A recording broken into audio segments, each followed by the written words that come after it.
Ladies and gentlemen, welcome to the thrilling conclusion of IGN's live show from San Diego Comic-Con 2013. Here we see outside of the convention center. Day 3 is just about ready to wrap up. I'm your host, Damon. I'm now joined by Eric, Joey, Chris, Roth. What do you guys think? Did you guys have a good time this week? Oh, yeah. Was this a good Comic-Con? In the pantheon of Comic-Cons, is this one of the good ones? This is the best Comic-Con ever. This was the best. This Comic-Con, we saw the S.h.i.e.L.D. premiere screening. We had Jennifer Lawrence make her beloved debut at Comic-Con. She hasn't been to Comic-Con before? No, she had never been here. That chilling trailer to Catching Fire that we should gush about because Eric and I both loved it. I just had jelly beans thrown at me though outside we just on had the this balcony. Was it with love or hate? No. Well, this was the interesting thing. I don't think it was at me. It was at all. Who knows who I am? But it was. I was with the guys from Community, and the crowd.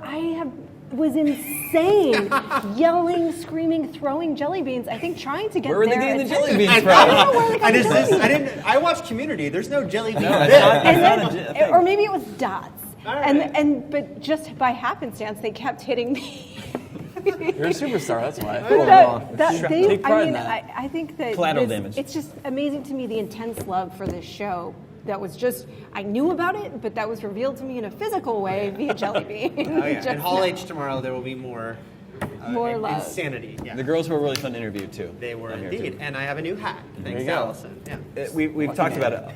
We've talked about it a lot on the show, but is the Superman-Batman movie the biggest announcement of Comic-Con? Announcement. Again, and so far. It's in the next 2 hours, Fox and Marvel have one more chance. And I joked on Twitter when they made that announcement, Superman, Batman, Marvel could be scrambling right now to be like, what can we announce? What can we announce to top But them? it's unlikely that I think they already had planned what they were going to announce. Sure. So I think Superman, Batman will be announcement-wise the big thing. But you actually did end up getting to see the full pilot for Agents of S.h.i.e.L.D., right? Yeah. Tell us about that. You gave it an 8.5 on it. I get 8.5, which again, as a reminder, is great. People were saying, but you didn't say enough cons about it. It's great. I thought it was super fun. If you love the Avengers, I think you'll love this. Again, scale-wise, of course, you have to think much smaller. It's a TV show, but if you love Joss Whedon as I do, it feels very Joss Whedon. Just that mixture of cool action, but the wit is constantly there, and taking some story turns that you don't see coming. As far as you think you're like, okay, we're following this character on this story, but instead going, no, I'm going to take you around a corner instead. I thought it was really fun. It also played insanely well because it was 4,000 rabid Joss Whedon fans. Yeah. It will never play better than that, but I think when it airs on TV, people will really enjoy it. Is there action in it? Oh yeah, special effects. Yeah. I mean, special effects. There's tech. There's sort of Stark-esque tech as far as what they're doing, and then action again. I mean, you have to keep it. It is a TV show, but there are a couple of characters. Ming-Na Wen's character, another character played by a new actor named Brett Dalton, that are very good at fighting, and they get some nice, cool little martial arts fight sequences in it. Nothing that will change your life, but delivers. Has a couple of very cool little beats on it.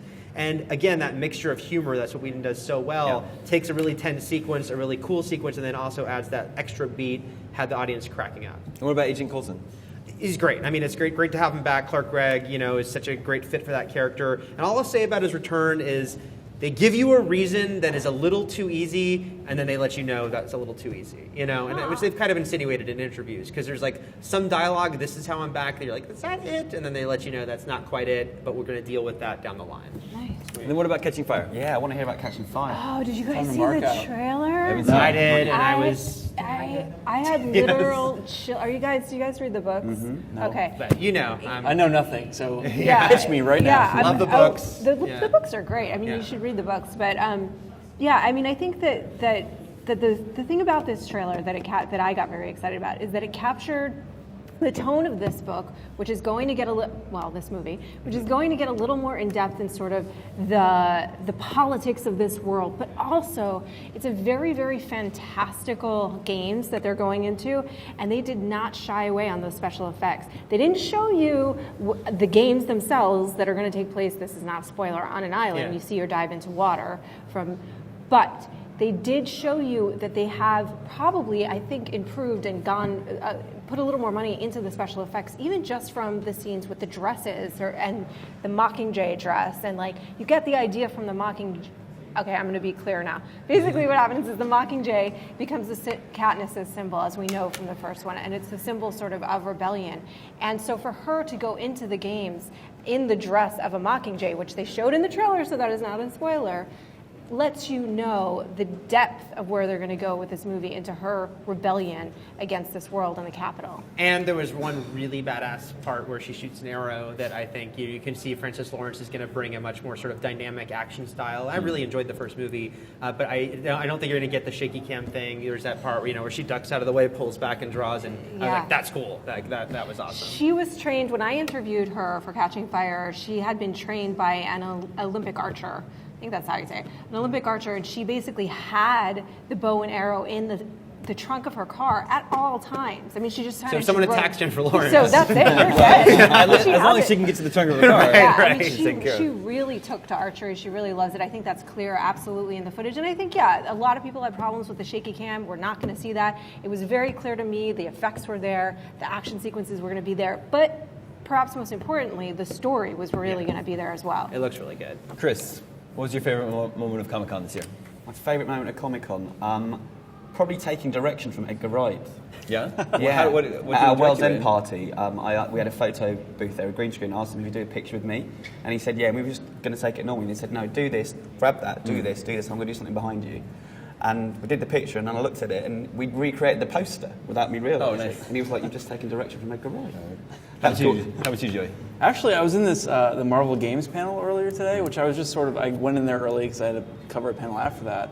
And they were talking about the new Lego, the Marvel Lego superhero game. This looks pretty cool. And it looked cool, but they debuted a bunch of new characters, and including Axel Alonso, who's the editor-in-chief of Marvel, Joe Quesada, who we had on the show earlier this week, and Stan Lee. And then Stan Lee came out and gave his whole speech and said Excelsior and all that stuff. But then, before they went into fan Q&A, one of the developers or people on the panel proposed to his girlfriend. Oh, wow. And so that was nice. that was my favorite moment of Comic-Con. Because you love love. I do. That's great.